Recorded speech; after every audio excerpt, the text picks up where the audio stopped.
C na tayo, yung change in internal energy. So, how do we get yung ating change in internal energy? That is M CV delta T or T2 minus your T1. So, your mass is 5 kilograms times your CV. That is 0.718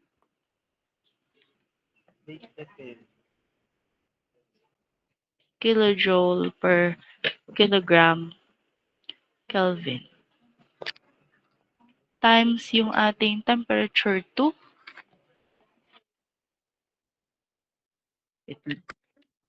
Yung ating temperature 2 is 600 Kelvin minus 300 Kelvin. So your internal energy is equals to ilan po? Yes? Baliwag. 1,077 So kilojoules that po. is 1,077 kilojoules.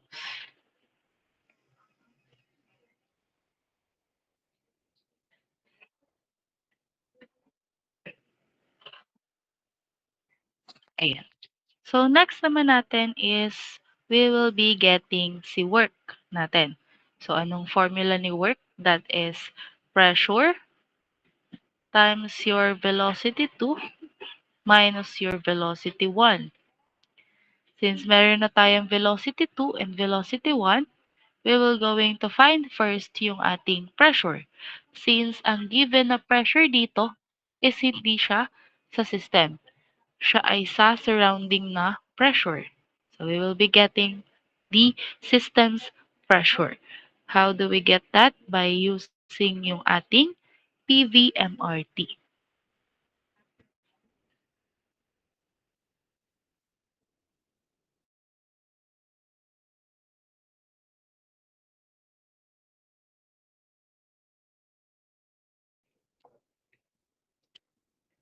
So your P or your pressure is equals to your mass times your gas constant times your T1 over your V1. So this is 5 kilograms times R, which is 0.287 kilojoule per kilogram Kelvin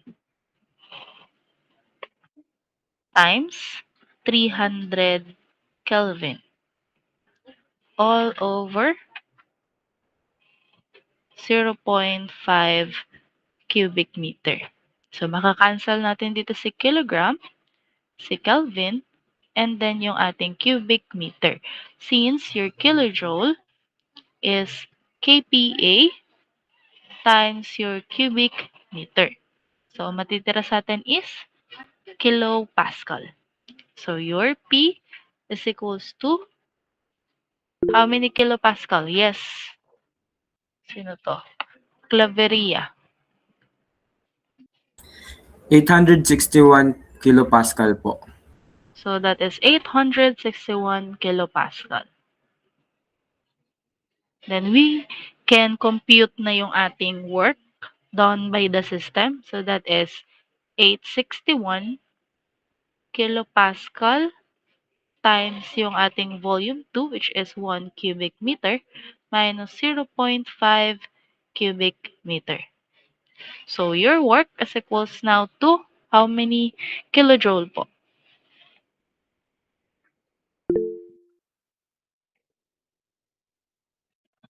Yes.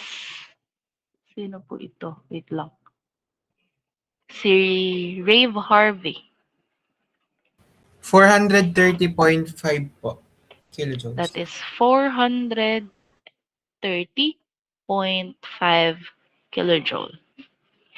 Next naman natin is yung ating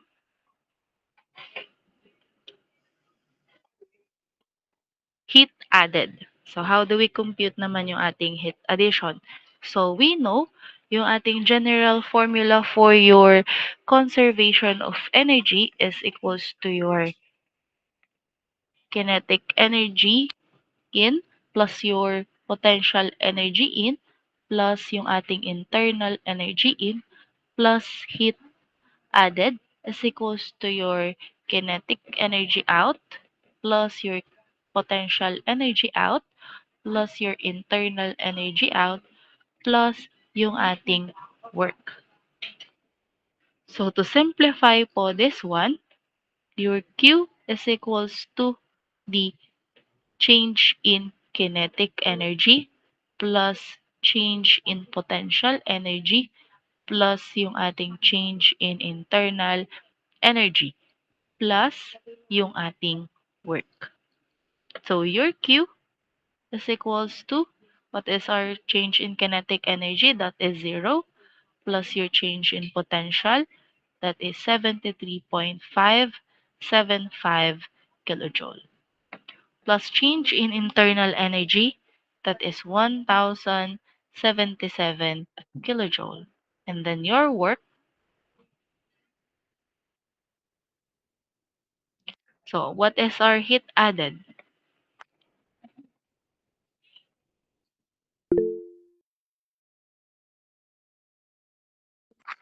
Yes po, Zamora. 1,581.071 po. 75 5 po, kilojoule. 75. 75 kilojoule. So, nakuha na natin si heat added. Last naman natin kukunin ay si change in enthalpy. So, your change in enthalpy has a formula of mCp delta T. So, ang given lang natin dito is Cv and then your R. Since your Cp is equals to your Cv plus R, so we can get your value for your Cp, and that is 0.718 kilojoule plus yung ating R, which is 0.287.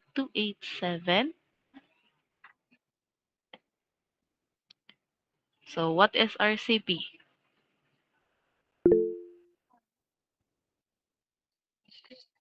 Yes po.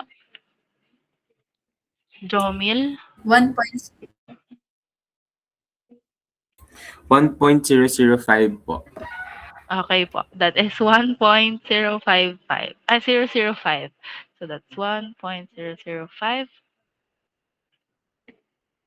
So substituting yung ating mga values, we have your change in enthalpy, which is 5 kilograms times your Cp,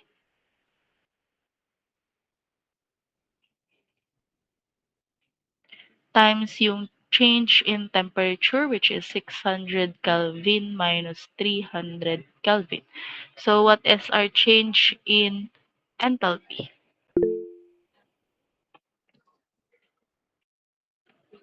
Sa wali.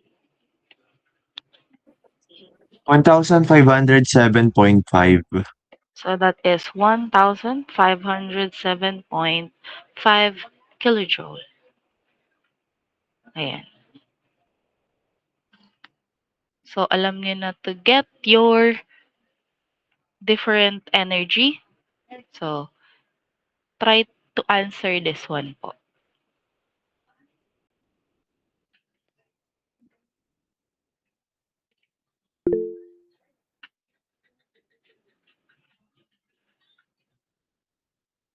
Yes, CJ? Ma'am, may tanong lang po dun sa solving kanina po, ma'am, sa solution po. Yes po. Ano pong tanong dito? Dun po, ma'am, sa pagkuha ng, ano po, ma'am? Saan po? Pagkuha po ng work po, ma'am. Yes po. Work. Ano pong tanong? Bakit po nag-solve pa po, ma'am, ng P? Di po gagamitin yung given na P po, ma'am, na 100 kilopascal po. Ang P po dito is hindi po siya pressure ng ating system. Siya po ay surrounding. Okay po, ma'am. Kaya kinumpute pa natin si pressure natin dito. Sino pang naka-raise ng hand? Si Xander Miles. Ma'am, good morning po. Present po ako. Okay Relate po. lang. Okay po. Thank you. So, try to answer po this one.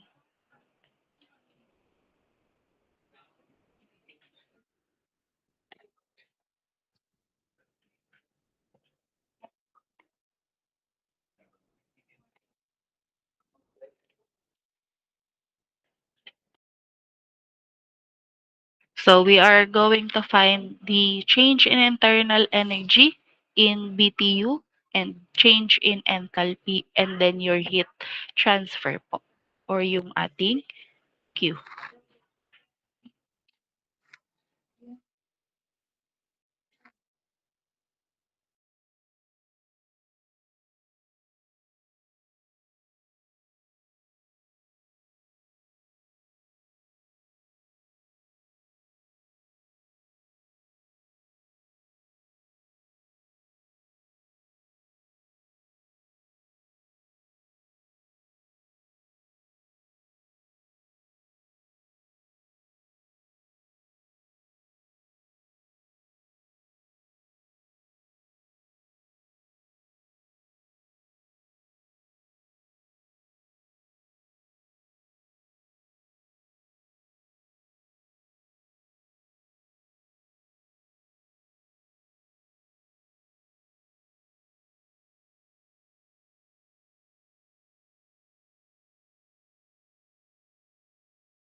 Ano po ang change in internal energy po natin? Po, CJ, ganun. Para po sa change in internal energy po, ma'am. Ano po? Ay, na-kilojoule pala to. Wait lang po. Convert niyo mo po muna sa BTU. BTU po. Sino ba yung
Yes po, ano po ang answer? Ma'am, para po sa change in internal energy po, ma'am. 142.279175 BTU po. Apo. So, next naman yung ating change in enthalpy. Ano po ang ating answer? Anyone?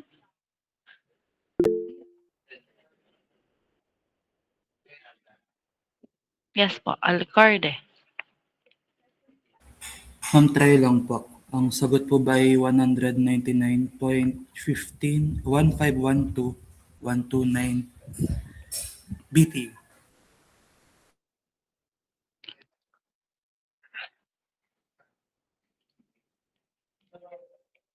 Ano pong answer?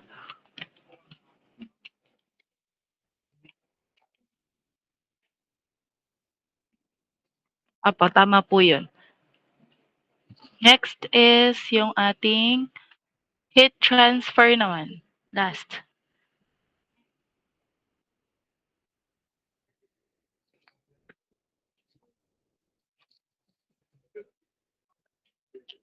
Ano naman po ang ating heat transfer? So, mamaya ko na lang po i-upload yung solution po nitong question dito para since may gagawin pa po ako. Gagawa pa po ako ng exam ninyo. So, ano po ang answer ng ating heat transfer?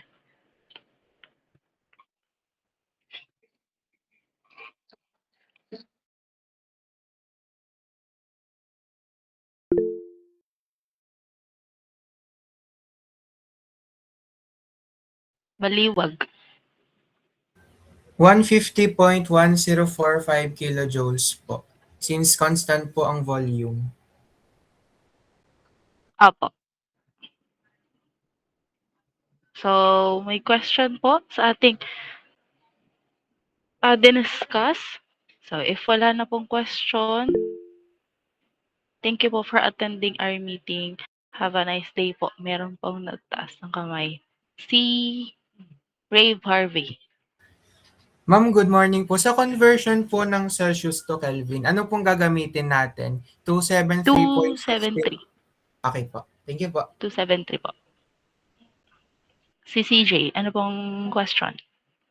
Ano po cover ng exam, ma'am? Yung from the start po nung ating cover po ba ang tanong ninyo? Coverage ng exam Opo, ma'am. is from yung chapter 1 hanggang dito po sa ating diniscuss ngayon. So, meron tayong identification and then solution po. Okay po?